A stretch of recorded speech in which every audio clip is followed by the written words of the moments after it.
back to Why Decrypted, where science, mystery, and the impossible collide.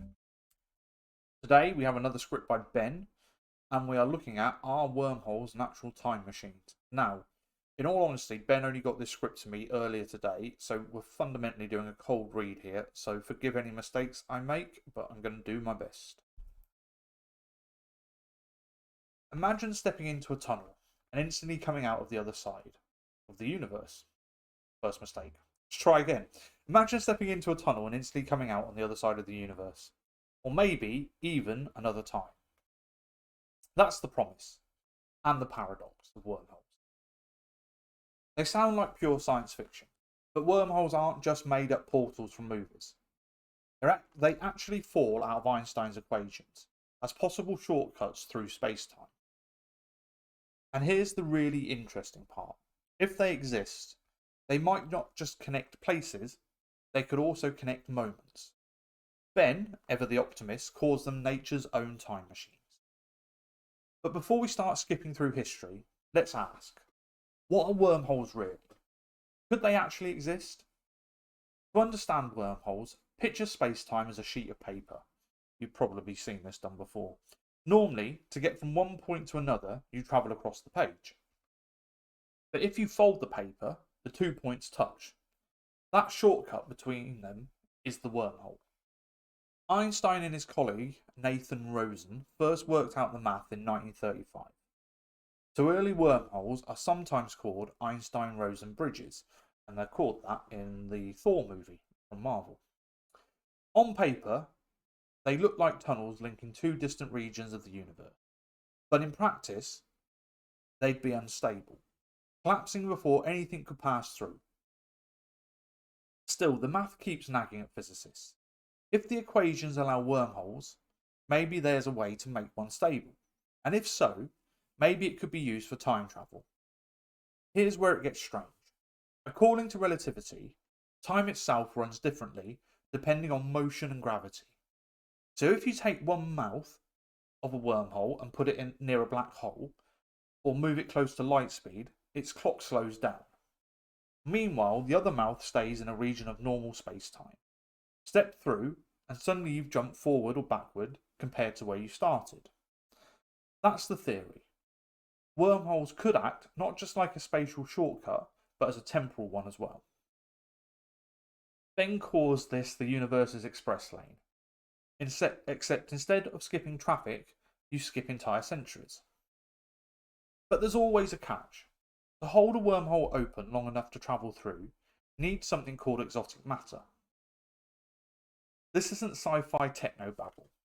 Talking of sci-fi techno-babble, I did the Doctor Who tour around Cardiff yesterday and it was really good fun, so if you ever get the opportunity to do it, I highly recommend it. So this isn't just techno-babble. It's a term physicists use for material with negative energy density. Unlike normal matter, exotic matter would push space-time apart instead of pulling it together. We don't know if enough exotic matter exists, or if it can even be created. Quantum physics hints at possibilities. These are possibilities like the Casimir effect that suggest the negative energy might be real. But whether you could scale that up to keep a cosmic tunnel stable, that's a huge unknown. In other words, wormholes might be nature's time machines, but they come with a price tag the universe may not accept. It's easy to dismiss wormholes as science fantasy, but here's the thing. They're baked into the same mathematics that explains black holes, which we've observed. At least we believe we've observed them, but there's always a lot of arguments in the comments about that, which is a fascinating conversation, so keep it going.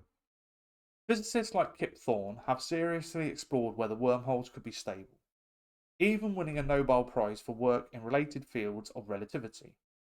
Thorne, by the way, was also the scientific consultant on Interstellar, where the wormhole near Saturn was depicted with real physics in mind.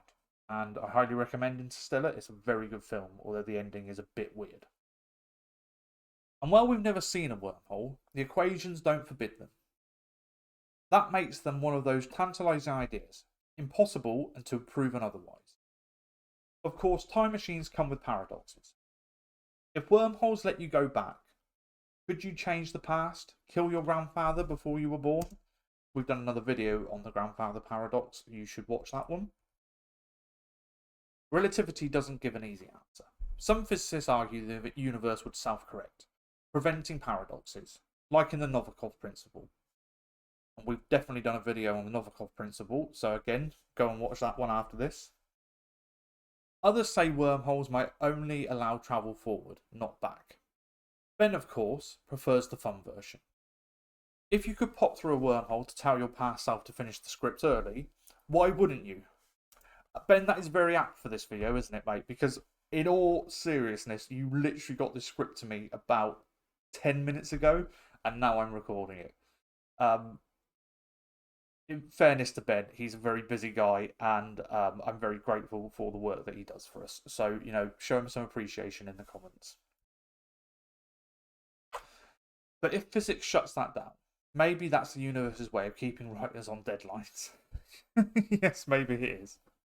So, why might wormholes be nature's time machines? Because the same equations that describe gravity also allow shortcuts through space-time. And if time runs differently at each end, they could connect not just places, but moments. The only problem being the obstacles to this are enormous.